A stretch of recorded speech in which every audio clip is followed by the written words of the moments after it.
Hello student.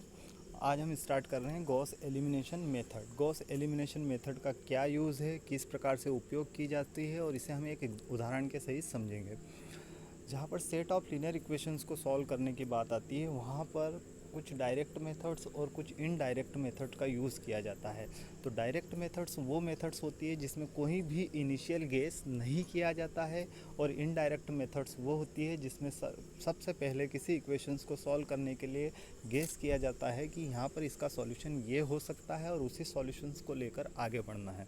तो हम यहाँ पर गॉस एलिमिनेशन मेथड का यूज़ क्यों करते हैं? यह एक डायरेक्ट मेथड है और सेट ऑफ लीनियर इक्वेशंस को सॉल्व करने के लिए यूज़ की जाती है। अब सेट ऑफ लीनियर इक्वेशंस से मतलब होता है कि कोई बहुत सारी इक्वेशंस है जिस फॉर्म में a1x plus b1y plus c1z equal to d1, a2x plus b2y plus c2z equal to d2, a3x plus b3y plus c3z equal to D3। ये एक तीन इक्वेशंस है जिनमें यहाँ पर x, y और z अननोन्स है जिनकी वैल्यू हमें फाइंड करना है। तो x, y और z की वैल्यू को फाइंड करने के लिए गॉस एलिमिनेशन मेथड का यूज़ किया जाता है। सर्वप्रथम हम यहाँ पर गॉस एलिमिनेशन मेथड के थ्रू इन तीनों इक्वेशंस को मैट्रिक्स फॉर्म में लिख लेते हैं। मैट्रिक्स फॉर्म में ax इक्वल टू b के फॉर्म में, जहाँ पर a जो है वो x, y और z के कोफिशिएंट का एक मैट्रिक्स होता है। अगर यह मैट्रिक्स की साइज़ उतनी होगी जितनी हमारे पास इक्वेशंस है। मीन्स अगर 3 इक्वेशंस है तो 3 रो और 3 कॉलम्स की इसकी साइज़ रहेगी। x यहाँ पर अननोन्स की वैल्यूज़ है x, y, z, और यहाँ पर जो x इक्वल टू b जो है b यहाँ पर जो d1, d2 और d3 है उसकी वैल्यूज़ हैं। यहाँ पर गॉस एलिमिनेशन मेथड में दो प्रोसीजर अप्लाई की जाती है। सबसे पहला ट्रायंगुलराइजेशन और दूसरा होता है बैक सब्स्टिट्यूशन।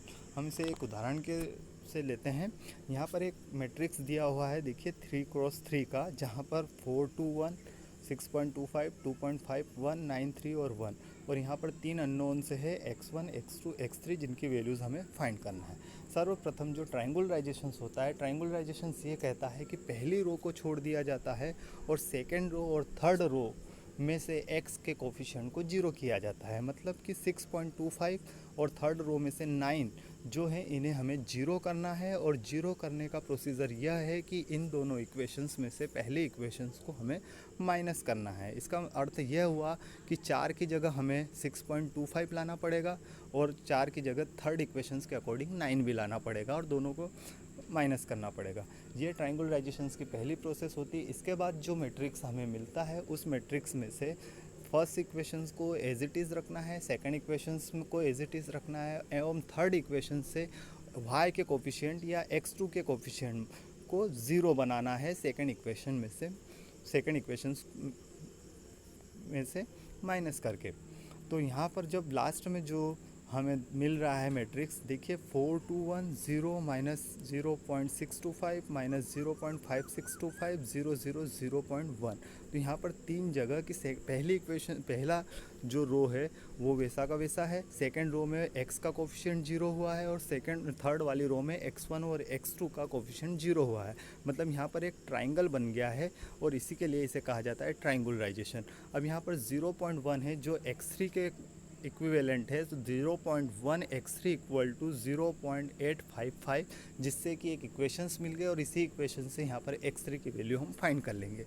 x3 की वैल्यू को फाइंड करने के बाद जब इसे हम सेकेंड वाली रो में रखेंगे तो यहाँ से x2 की वैल्यू फाइंड कर लेंगे, और x2 और x3 दोनों की वैल्यू अगर फर्स्ट इक्वेशंस में हम रखते हैं तो यहाँ से हमें मिल जाती है x1 की वैल्यू, और इसी को कहा जाता है बैक सब्स्टिट्यूशन। और आफ्टर बैक सब्स्टिट्यूशन हमारे पास x1, x2 और x3 तीनों की वैल्यूज़ मिल गई है। तो ये होती है गॉस एलिमिनेशन मेथड। धन्यवाद।